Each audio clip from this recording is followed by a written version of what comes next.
आगे की लाइनें हैं। मैंने स्वीकृत किया दंड वह, शीश झुकाकर चुप ही रह, उस असीम अभियोग दोष का क्या उत्तर देता क्या कह। 7 रोज ही रहा जेल में, या कि वहाँ सदियाँ बीती, अविश्रांत बरसा करके भी आंखें तनिक नहीं रीती। अब देखिए, उसे 7 दिन का जो दंड दिया जाता है, 7 दिन के जेल की जो सज़ा दी जाती है, वह कहता है कि मैंने स्वीकृत किया दंड वह, शीश झुकाकर चुप ही रह। कि सुखिया के पिता ने चुपचाप उस दंड को स्वीकार कर लिया।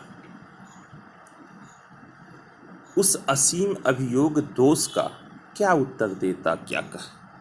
बच्चों, असीम का मतलब होता है जिसकी सीमा ना हो, मतलब कि बड़ा ही व्यापक, विस्तृत। और अभियोग का मतलब होता है जो दोषारोपण किया जाता है, जो आक्षेप लगाया जाता है, उसे अभियोग कहते हैं। ठीक है, तो उस असीम अभियोग दोष का क्या उत्तर देता क्या कह। और पिता सोचता है, उसने चुपचाप उस दंड को इसलिए स्वीकार कर लिया कि उसके पास कहने के लिए कुछ था ही नहीं। भाई, आखिर वो किससे कहता, क्या कहता, आखिर उसे सज़ा किस बात की मिल रही है। तो वही वह स्वीकार करता है कि मैंने बिना कुछ कहे उस 7 दिवस के कारावास की सज़ा को क्या किया, स्वीकार कर लिया। 7 रोज ही रहा जेल में, या कि वहाँ सदियाँ बीती, अविश्रांत बरसा करके भी आंखें तनिक नहीं रीती। मतलब क्या है, सदियाँ, सदियाँ का मतलब होता है जिसे हम कहते हैं शताब्दी, 100 वर्ष जब पूरे होते हैं, ठीक है, तो सदियाँ। उसके बाद है अविश्रांत। अविश्रांत का मतलब होता है न थकने वाला। ठीक है, तो 7 रोज ही रहा जेल में, जो उसे 7 दिन उस जगह पर व्यतीत किया, वह उसे कैसा प्रतीत हो रहा था, 7 सदियों के बराबर प्रतीत हो रहा था। वह 7 दिन उसे 700 वर्षों के समान प्रतीत हो रहा था। अविश्रांत बरसा करके भी आंखें तनिक नहीं रीती। अविश्रांत वर्षा मतलब, अब आप सबको पता ही है कि उसकी बेटी बीमार थी और उसकी जो इच्छा थी वो अभी यह पूरी नहीं कर पा रहा था। तो यह पिता अपनी विवशता में, अपने मन में यह सोचता है कि मैं अपनी बेटी की इच्छा की पूर्ति नहीं कर पाया, पता नहीं वह किस स्थिति में होगी। इन्हीं सब बातों को सोचकर वह लगातार रोता रहा। अविश्रांत बरसा करके भी आंखें तनिक नहीं रीती, मतलब 7 दिन तक वह उस पिता की आंखों से आंसू गिरते ही रहे, यह सोच सोच कर कि उसकी बच्ची किस हालत में होगी, कैसी होगी। समझ में आ रहा है ना आप लोगों को।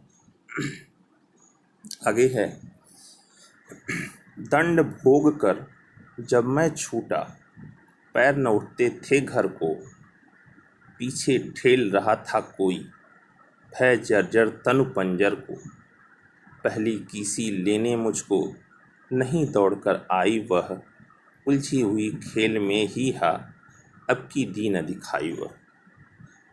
अब 7 दिन किसी तरह बीतते हैं और वह जेल से छूटता है, लेकिन जेल से छूटकर वह भय के कारण घर नहीं जा पा रहा था। कौन सा भय? भय इस बात का कि वह 7 दिन तक अपनी बेटी से दूर था, और जबकि उसके बेटी की तबीयत बहुत ज़्यादा खराब थी। तो इस स्थिति में उसकी बेटी कैसी होगी, क्या हुआ होगा, इसी भय के कारण उसके पैर आगे की तरफ नहीं बढ़ रहे थे। पैर न उठते थे घर को, पीछे ठेल रहा था कोई, भय जर्जर तन पंजर को। और उसे ऐसा प्रतीत हो रहा था कि उसके शरीर के जर्जर मतलब कमज़ोर, तन पंजर का मतलब होता है अस्थियों का ढांचा जिसे कहते हैं, हड्डियों का ढांचा जिसे कहते हैं। ओके, तो उसे ऐसा प्रतीत हो रहा था कि उसके कमज़ोर शरीर का जो अस्थि पंजर, हड्डियों का ढांचा ही केवल शेष बचा है, उसका शरीर मतलब इतना कमज़ोर हो चुका है, उसे लग रहा था कि कोई घर की तरफ धकेल रहा है। पहली किसी लेने मुझको, नहीं दौड़कर आई वो। घर के पास पहुंचता है तो उसके मन में यह विचार आता है कि इसके पहले जब वह घर पहुंचता था तो उसकी बेटी दौड़कर उसके पास आती थी, लेकिन आज वह कहीं दिखाई नहीं दे रही है। तो उसके बाद नहीं दौड़कर आई वह, मतलब वह देखता है कि उसकी बेटी आज दौड़कर नहीं आई, तो वह खुद को ही सांत्वना देता है, मतलब खुद से ही सोचता है कि उलझी हुई खेल में ही हा अब की दिन दिखाई। वह लग रहा है कि वह कहीं खेल रही होगी या खेल में उलझी होगी, इसी कारण से वह दौड़कर नहीं आई। ओके।